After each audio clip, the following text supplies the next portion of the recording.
Good morning, dear student.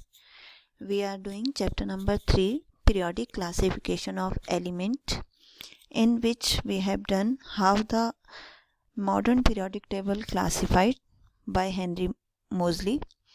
It is classified on the basis of atomic number, in which 7 periods and 18 groups are there.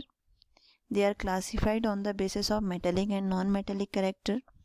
They are classified on the basis of S block, P block, D block, F block element, in which the last electron enter in which subcell we can classify as p d f orbitals. ठीक. So today we are starting the trends in atomic size. Trends generally periodic trends इनको हम कहते हैं. Trends का means होता है कि जब हम when we move from top to bottom in group or from left to right in period, how some physical property get affected. These are known as periodic trends. So first of all we will talk about atomic size. जैसे आपने simple पढ़ा है, class 10th में भी आप लोगों ने ये चैप्टर पढ़ा है कि हम जब टॉप टू बॉटम मूव करते हैं तो साइज जो है वो इंक्रीज होता है, left to right size decrease होता है. ठीक. So the atomic size, atomic radius is 1/2 of the distance between the nuclei of two atoms of the same element when the atoms are joined. इस तरीके से देखिए, आप इस फिगर से इसको समझ सकते हैं. These are two atoms. ये दो एटम एक दूसरे के एडजेसेंट पोजीशन में हैं.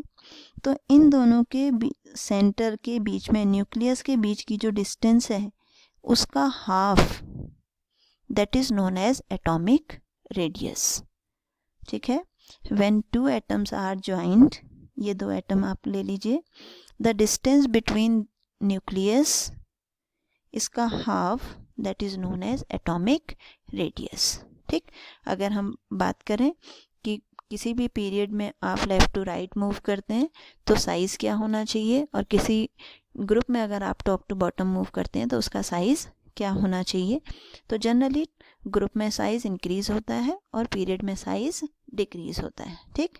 तो चलते हैं यहाँ ट्रेंड की तरफ. देखिए, ये ग्राफ के फॉर्म में आपको बताया है कि लिथियम का साइज़, सोडियम का size, potassium, rubidium and caesium, जैसे जैसे पीरियड 1, 2, 3, 4, 5 तक पहुँचता जा रहा है, एटॉमिक साइज़ धीरे धीरे इंक्रीज हो रहा है. और इसी में अगर हम नीचे बढ़ते हैं, क्योंकि लिथियम, सोडियम, पोटेशियम कहाँ है, बिल्कुल लेफ्ट में, और ये आपका नोबल गैसेस हैं बिल्कुल राइट में. तो देखिए इनका साइज़ जो है वो कैसे हो रहा है, इनके कंपैरिजन में कम है. दैट मीन्स साइज़ जो है वो धीरे धीरे डिक्रीज हो रहा है. ठीक. जैसे लिथियम के बाद आया lithium, beryllium, boron, carbon, nitrogen, oxygen, fluorine और फिर नियॉन. इसी तरीके से सोडियम, मैग्नीशियम, एल्युमिनियम, फिर उसके बाद एल्युमिनियम, फिर सिलिकॉन, देन फास्फोरस, फिर उसके बाद सल्फर, देन इस तरीके से साइज़ पीरियड में डिक्रीज हो रहा है. तो हम जनरलाइजेशन के लिए क्या कर सकते हैं कि ग्रुप में top to bottom size increases और left to right size decreases. और रीज़न आपको पता है कि सेम सेल में इलेक्ट्रॉन एंटर करते हैं तो फोर्स ऑफ अट्रैक्शन बढ़ जाता है टूवर्ड न्यूक्लियस. इसी वजह से साइज़ उनका धीरे धीरे डिक्रीज हो जाता है. ठीक है. अब इसके बाद हम बात करते हैं आयंस की. आयंस क्या होते हैं बच्चों? बेसिकली या तो पॉजिटिव आयंस होंगे या फिर नेगेटिव आयंस होंगे. जब इलेक्ट्रॉन एटम से ट्रांसफ़र होते हैं, ऐड हों या फिर इलेक्ट्रॉन रिलीज़ हों, तो जो भी ट्रांसफ़र होता है इलेक्ट्रॉन का, उसे हम क्या कहते हैं, उसे कहा जाता है आयंस. ठीक है. तो आयंस में जनरली दो चीज़ें होती हैं. एक तो है कि इलेक्ट्रॉन रिलीज़ होगा, दूसरा है इलेक्ट्रॉन गेन होगा. तो इलेक्ट्रॉन जब रिलीज़ होता है उसके केस में कैसा आता है, पॉजिटिव चार्ज. जब इलेक्ट्रॉन गेन होता है तो कैसा आता है, नेगेटिव। ठीक, तो इसने एक इलेक्ट्रॉन लूज़ किया। जैसे सोडियम का हम एग्जांपल ले लें, सोडियम में 11 इलेक्ट्रॉन होते हैं, एक इलेक्ट्रॉन लूज़ किया, इट फॉर्म्स Na पॉजिटिव। अब आप देखो साइज़ में डिफरेंस कितना आ रहा है, क्योंकि यहाँ पे कॉन्फ़िगरेशन था 281 और अब कॉन्फ़िगरेशन क्या हो गया 28, तो एक पूरी की पूरी सेल इसमें से निकल गई, इसलिए इसका साइज़ जो है वो डिक्रीज़ हो गया। ठीक, इसी तरीके से अगर इलेक्ट्रॉन गेन होता है, हम एग्जांपल लेते हैं जैसे Cl का, इलेक्ट्रॉन गेन हुआ तो इलेक्ट्रॉन गेन होने पे पूरी एक सेल उसमें ऐड हो जाती है, तो साइज़ इंक्रीज़ हो गया। तो इसलिए हम कह सकते हैं कि cation is a ion with positive charge and ion with negative charge. Cation का साइज़ हमेशा अपने पेरेंट एटम से छोटा होगा और एनायन का साइज़ अपने पेरेंट एटम से हमेशा बड़ा होगा। ठीक, ये आप ध्यान रखेंगे, कैटायन का साइज़ छोटा हो जाएगा, एनायन का साइज़ बड़ा हो जाएगा। ठीक, अब आते हैं हम ट्रेंड्स इन आयनाइजेशन एनर्जी।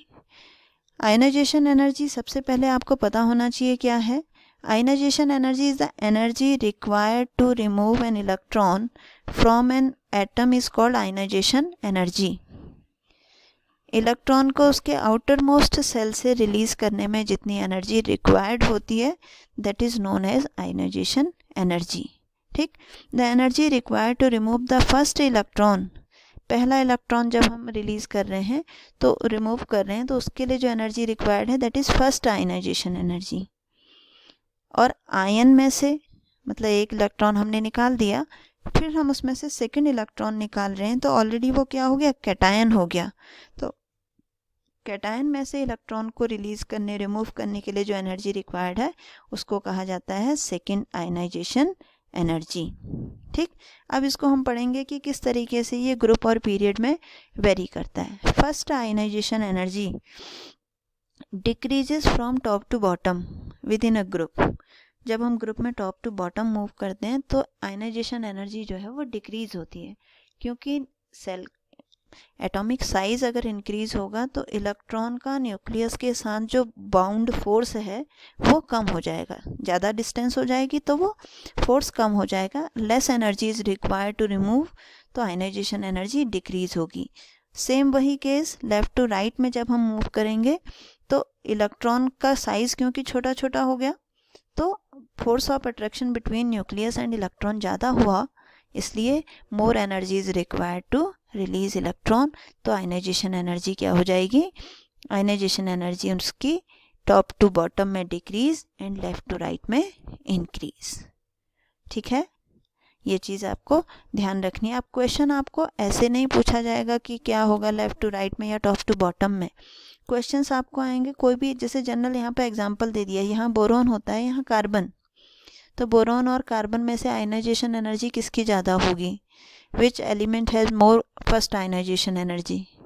तो आपको पता होना चाहिए कि वो एलिमेंट लेफ्ट या राइट में कहाँ एग्जिस्ट कर रहा है। आपको पूरी पीरियोडिक टेबल याद नहीं करनी है, but up to third period आपको एलिमेंट का सीक्वेंस याद करना पड़ेगा।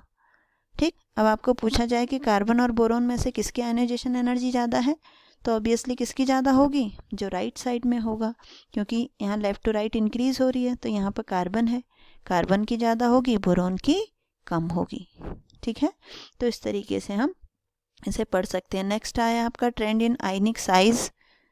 आयनिक साइज का ट्रेंड अगर हम पढ़ रहे हैं, ड्यूरिंग रिएक्शन बिटवीन मेटल और non metal, metal generally lose करते हैं इलेक्ट्रॉन, नॉन मेटल गेन करता है, तो इस ट्रांसफ़र से क्या इफेक्ट पड़ता है आयनिक साइज में। एक ये मैंने आपको ये स्टेटमेंट में आपको बता चुकी हूँ कि cation is always smaller than atom and anion is always larger than atom. ठीक, अब इसका ट्रेंड हम पढ़ लेते हैं जरा।